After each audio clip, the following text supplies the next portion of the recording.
我在临床上看到太多病人不是因为感冒咳嗽来看诊，而是咳嗽已经3个月了，一直有痰，检查什么都没有问题。我问他们，那你们吃什么药？他们就说西医开了一堆止咳药、抗生素，吃了没什么效，停药又咳。我再问他们吃饭好不好，睡觉怎么样，有没有觉得头重、嘴巴黏、舌苔很厚？病人就会说对对对，我就是这样。其实这些都不是普通咳嗽，是你体质的问题，是痰湿体质。这种体质不是你这1、2天造成的，是你日积月累吃错、睡错、想错造成的。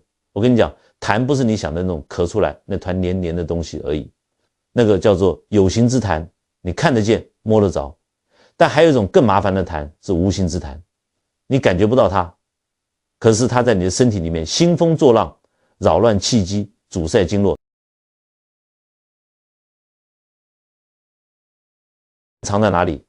有的人脑袋昏昏沉沉，好像脑袋里灌了水；有的人眼睛一看书就模糊；有的人心里莫名烦躁、焦虑，晚上睡觉一直翻来翻去；还有人月经来了像泥浆一样不规则、带血块，这些都是痰的表现，不是西医所谓的神经问题或者自律神经失调。那些病名只是名字，问题在你体内的湿气和痰。我讲个例子，有个女孩子来看我，她30多岁，脸色发黄，舌苔厚腻，说她1年4季都咳，咳完又咳，特别是早上起来痰很多，黏黏的，吐不完。西医说她肺没问题， CTX 光抽血通通正常。她说她试过各种偏方，连蜂蜜柠檬水都喝过，就是好不了。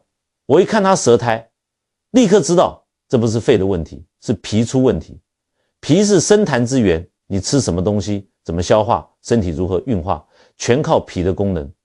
如果脾虚，水湿就运不出去，就在体内积着，变成痰，痰多了，肺就受不了，因为肺主肃降，本来应该把气往下走，结果痰把路堵住了。你说你咳不咳？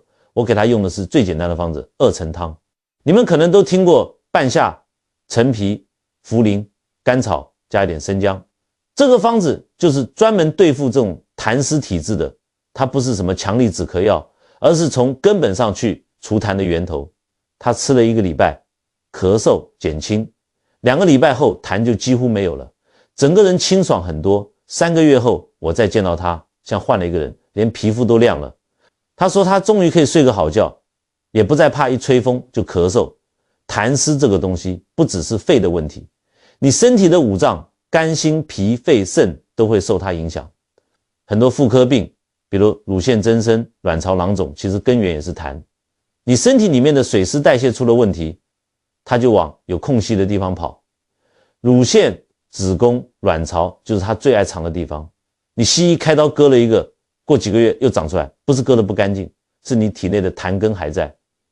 我在美国行医的时候，很多病人就是这种情况，西医检查不出毛病，却天天头昏脑胀、胸闷乏力，一直以为自己得了绝症。我告诉他们，这叫痰蒙清窍。中医讲痰迷心窍，痰阻肺气，这些不是文学用语，是很真实的病理状态。很多人不相信，他们以为吃冰没关系，喝牛奶没关系。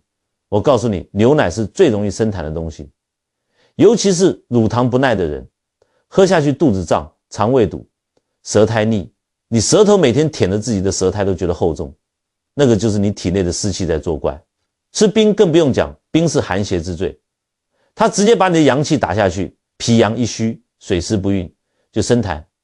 有些人会说，老师，我又不喝冰水，我都喝温的。结果我问他早餐吃什么，他说1碗凉豆浆加油条。我说你这不是温热，是温死自己。你从嘴巴吃进去的食物比你喝进去的水更重要。豆浆是生冷的，油条是杂物，两个加在一起是寒加湿，最伤脾胃。我常说痰是百病之源，这不是我发明的，这是古人早就总结出来的。只不过现在的人活得太快，吃得太杂，睡得太少，动得太少，才会让痰越来越多，病越来越多。你吃西药把症状压下去，可是痰还在原地，你只是骗自己说好了，其实没好。你如果是我的学生，你要记得一句话，诊病不是看报告，是看人。报告是参考，舌头才是根本。你要看舌头、摸脉、闻气味，看精神状态。中医讲望闻问切，不是浪费时间。那是千百年传下来的辩证方法，能帮你发现一个人有没有痰湿体质。一个痰湿体质的人，你摸他的脉通常都沉滑，沉是因为湿邪往下沉，滑是因为痰饮流动不畅。你看他的舌苔多半是白腻或黄腻，而且厚重的像刷子一样，这种舌苔就是湿邪重，痰积深。你再看他的体型，多数是圆润偏胖，肉松，肌肉少，脸色不清透，眼白混浊，有的人还常常长痘、粉刺，皮肤油腻，这些也是痰湿的外在表现。尤其是台湾这种潮湿的气候，加上饮食习惯喜欢冰凉生冷，又爱吃甜食、奶制品、糯米、杂物，你想不痰都难。我每次去台湾讲课，都劝学生少吃冰，别喝豆花、烧仙草。你看那些夜市卖的全是湿气的来源，你吃进去一次没事，天天吃，年年吃，你的身体就变成痰湿工厂。还有一点非常重要，痰湿不是只有胖人才有，很多瘦的人也满身是痰。为什么？因为他们脾虚，他们脾胃虚弱，代谢差，湿气也运不出去，照样形成痰湿，只是不会体现在体重上，而是体现在精神状态和器官功能上。我还要提醒你，有些痰湿体质的人不但会咳嗽，还会有很多其他问题，比如说他们常常觉得胸闷、呼吸不顺，甚至有轻微哮喘。还有的人会头晕、耳鸣，耳朵像塞住一样，这个不是耳朵的问题，是痰上扰清窍了。你看有痰的人头脑很少清楚的，他不是缺睡眠，他是痰堵在脑子里。你再看他讲话也容易语无伦次，心烦意乱，那都是痰迷心窍的表现。有些年轻女孩子脸上老是长痘，不管是额头、两颊、下巴，全都是密密麻麻的闭口或红肿痘痘，他们跑去做医美，擦药膏根本没用，你知道吗？那些痘不是外面的脏，是体内的痰湿热上泛造成的。你体内湿多，热也多，热就真的湿，湿就包着热，两个缠在一起，从毛孔往外冲，自然就是痘。而且痰湿不是一成不变的，它可以变化，它会随着你的饮食、情绪、作息调整而消散，也会因为你乱吃、乱想、乱睡觉而加重。你今天吃个炸鸡，喝杯珍珠奶茶，明天你舌苔就白腻，喉咙就痒，鼻子就开始过敏，你别不信。这种变化我在临床上看到太多。中医讲五脏脏精而不泄，但你要知道五脏之间不是各做各的，它们是相互影响、互为表里的系统。你身体出问题，不是单点爆发，是系统出错。痰湿体质的人，五脏几乎没有一个是干净的，哪一脏功能稍弱一点就会出问题。我临床看病不是单治肺、单调脾，而是整个五脏一起看，特别是痰湿体质的人，一定要从脾、肺、肾三脏下手。你要知道，肺是痰的容器，脾是痰的工厂，肾是水液的总调度。你工厂拼命生产，容器一直装，调度又调不出去，你说你身体怎么会好？所以我说，治痰的第一步一定是治脾。脾是你身体里面的运输系统，它负责把你吃下去的东西转化成气血和津液。如果脾虚了，运输力变差，水湿就堆在那边，久而久之就变成痰。这个痰一开始是在脾里，后来流到肺里，就变成你咳出来的痰。你不解决源头，光治肺是没用的。你止咳，痰还是在，你不吃药又咳回来了。很多人以为咳嗽就是肺病，其实不一定，肺只是个受害者，真正的凶手是脾。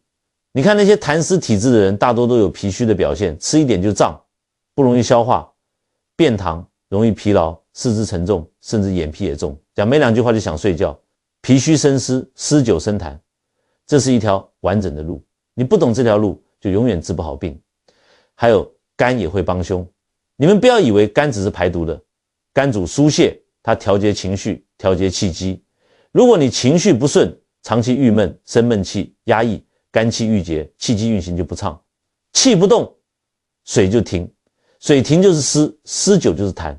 所以我常常跟病人讲，你要开心点，不然你就是自己制造痰。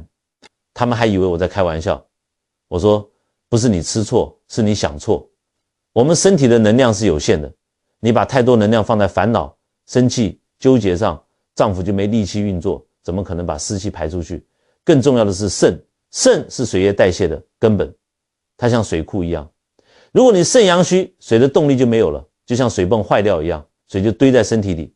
你有没有看过那种人，腿肿、腰酸、怕冷、小便不利？这些人湿气重得不得了，原因就是肾阳虚。你去泡温泉、艾灸、晒太阳好一点。一遇到寒气，下雨天又整个不行，那就是肾阳在退，湿邪在盛。痰湿体质的人很多都是肾虚的人，尤其是那些长期失眠、腰膝酸软、记忆力差、性功能下降的人，他们都以为是年纪到了，其实是肾阳被湿困住了。肾阳不生，脾阳也跟着虚，你身体整个阳气一沉，就像一台快熄火的车，油门踩不动，水汽排不掉，你说那痰怎么不生？